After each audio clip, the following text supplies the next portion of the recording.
मकर संक्रांति का त्योहार सबके लिए खुशियां लेकर आता है। अमीर दान करके पुण्य कमाना चाहते हैं, तो वहीं गरीब इस दिन दान मिलने का बेसब्री से इंतजार करते हैं, क्योंकि दान में मिली चीजों से ही उनकी मकर संक्रांति मनती है। शालू और गोलू को भी मकर संक्रांति का इंतजार था। तो चलिए देखते हैं कि इस बार मकर संक्रांति पर उन्हें क्या मिला। बनारस शहर में शालू अपने 8 साल के बेटे गोलू के साथ रहती थी। 2 साल पहले एक सड़क हादसे में शालू के पति की मौत हो गई थी। तब से घर का खर्च चलाने के लिए शालू दूसरों के घरों में बर्तन मांजने और झाड़ू पोछे का काम करने लगी। जनवरी का महीना था और ठंड बहुत ज्यादा पड़ रही थी, लेकिन शालू को तो सुबह 6 बजे ही काम पर निकलना था। शालू सुबह गोलू को नींद से जगाती है। गोलू, उठ जा बेटा, सुबह के 6 बज गए हैं, मुझे काम पर जाना है। सोने दो ना माँ। मुझे रात भर बहुत ठंड लगती रही थी, जिसके कारण मुझे रात में नींद नहीं आई। ठीक है, मैं काम पर जा रही हूँ, तू आज बाहर मत जाना, आज बाहर बहुत ठंड है। गोलू को सोता हुआ छोड़कर शालू काम पर निकल गई। आज वाकई में बहुत ठंड थी। ऐसा लग रहा था मानो खून जमकर बर्फ बन जाएगा।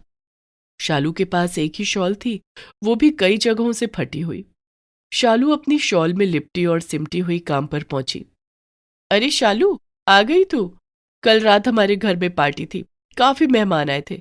रसोई में जूठे बर्तन पड़े हैं, पहले उन्हें धो दे और फिर चाय नाश्ता बना दे। जी मेम साहब। शालू ने रसोई में जाकर देखा तो वहां जूठे बर्तनों का पहाड़ खड़ा था। शालू ने बर्तनों को धोना शुरू किया। ठंड के मौसम में ठंडे पानी से बर्तन धोना किसी कष्ट से कम न था, लेकिन शालू के पास इस काम को करने के अलावा और कोई रास्ता नहीं था।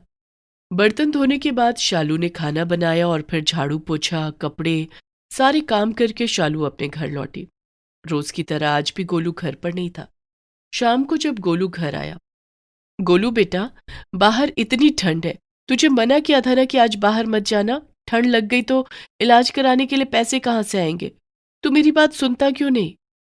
माँ देखो, आज मुझे मंदिर के बाहर किसी ने प्रसाद का लड्डू दिया है। ये लो माँ, थोड़ा लड्डू तुम भी खा लो। गोलू के हाथ में एक लड्डू था। उसमें से उसने थोड़ा सा तोड़कर शालू के मुंह में खिला दिया।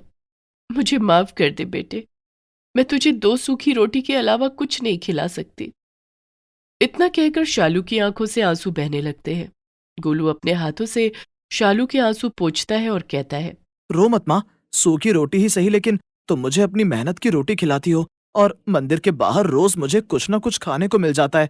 माँ, आज पंडित जी किसी से कह रहे थे कि मकर संक्रांति आने वाली है और उस दिन बहुत कुछ दान करना होगा। हाँ गोलू बेटा, मकर संक्रांति के दिन अमीर लोग हम गरीबों को तिल के लड्डू, गज्जक और मिठाइयाँ दान करते हैं। माना जाता है कि मकर संक्रांति के दिन दान करने से बहुत पुण्य मिलता है। फिर तो मकर संक्रांति के दिन मुझे मंदिर के बाहर बहुत कुछ खाने को मिलेगा ना माँ। मैंने कभी तिल के लड्डू नहीं खाए। तिल के लड्डू कैसे होते हैं माँ? गोलू बेटा, तुम उस दिन गंगा नदी के किनारे चले जाना। उस दिन काफी लोग गंगा में स्नान करने आते हैं और वहीं पर गरीबों को खाने का सामान दान करते हैं। मकर संक्रांति के दिन गंगा नदी के किनारे तुम्हें बहुत कुछ खाने को मिल जाएगा। ये सुनकर गोलू बहुत खुश हो गया। गोलू रोज घर के पास बने मंदिर में जाता और वहां उसे कोई प्रसाद में कुछ दे देता तो वो घर ले आता और अपनी माँ शालू के साथ मिल बांटकर खाता। लेकिन उस दिन से गोलू मकर संक्रांति का बेसब्री से इंतजार करने लगा। वो रोज एक एक दिन गिनता। माँ, मकर संक्रांति कब आएगी? गोलू बेटा, अब सिर्फ 6 दिन बाकी रह गए हैं। 6 दिन के बाद मकर संक्रांति आएगा। अरे वाह, उस दिन मुझे तिल के लड्डू और मिठाइयाँ खाने को मिलेंगी। गोलू को खुश देखकर शालू मन ही मन सोचती है कि काश वो गोलू को उसकी मनपसंद चीजें खिला पाती। इधर गोलू रोज मंदिर के पास जाता। एक दिन उसने देखा कि मंदिर जाने के रास्ते में बाजार लगा हुआ था और वहां सुंदर सुंदर पतंगे बिक रही थी। बाजार में तिल के लड्डू, गज्जक, गुड़ और मिठाइयां भी बिक रही थी। ये सब देखकर गोलू से रहा नहीं गया। उसने घर आकर शालू से कहा, माँ, बाजार में पतंगें बिक रही हैं। मैंने कभी पतंग नहीं उड़ाई। इस बार मैं भी पतंग उड़ाऊंगा। शालू के पास इतने भी पैसे नहीं थे कि वो गोलू को पतंग दिला सके। उसने गोलू से कहा, गोलू बेटा, पतंग तो बड़े बच्चे उड़ाते हैं, तुम अभी बहुत छोटे हो। पतंग के मांझे से तुम्हारे छोटे छोटे नाजुक हाथ छिल जाएंगे। माँ की बात सुनकर गोलू सब समझ गया था।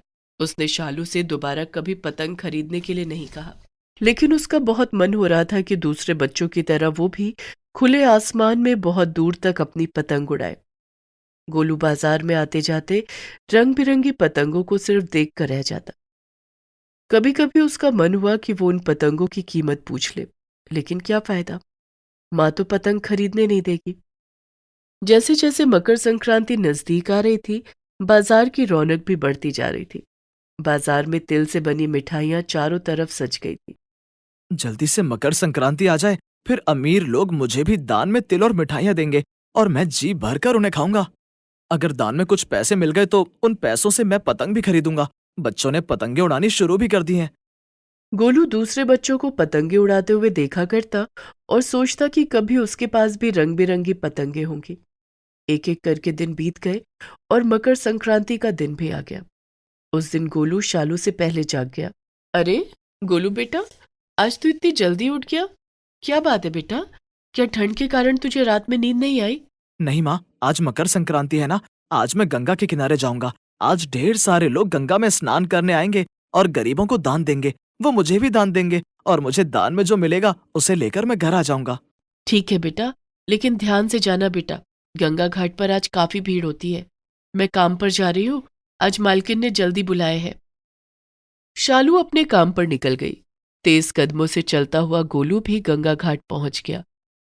आज उसकी खुशी का ठिकाना न था। वो गंगा घाट के किनारे जाकर बैठ गया।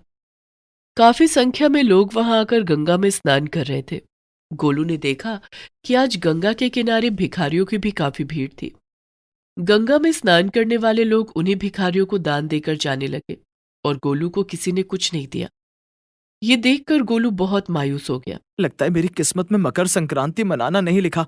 मुझे तो किसी ने भी कुछ भी नहीं दिया। काफी देर भी हो गई है, अब मुझे घर जाना चाहिए।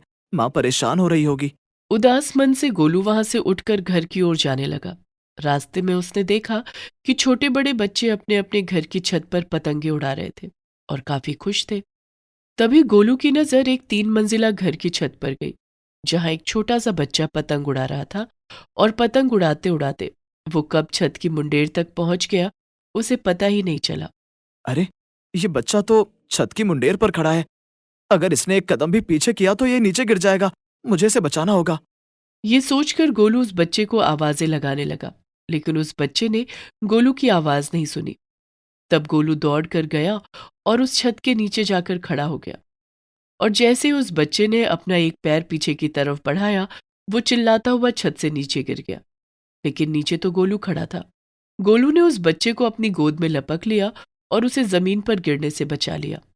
बच्चे के चिल्लाने की आवाज सुनकर घर के लोग निकलकर बाहर आए, लेकिन जब सबने देखा कि बच्चा तो गोलू की गोद में है, तब उन सब की जान में जान आई।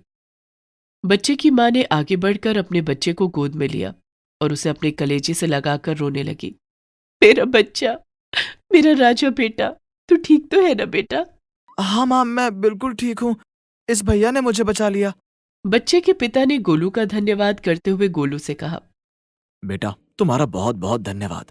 आज अगर तुम सही समय पर यहाँ नहीं आते तो मेरे बच्चे के साथ न जाने क्या हो जाता।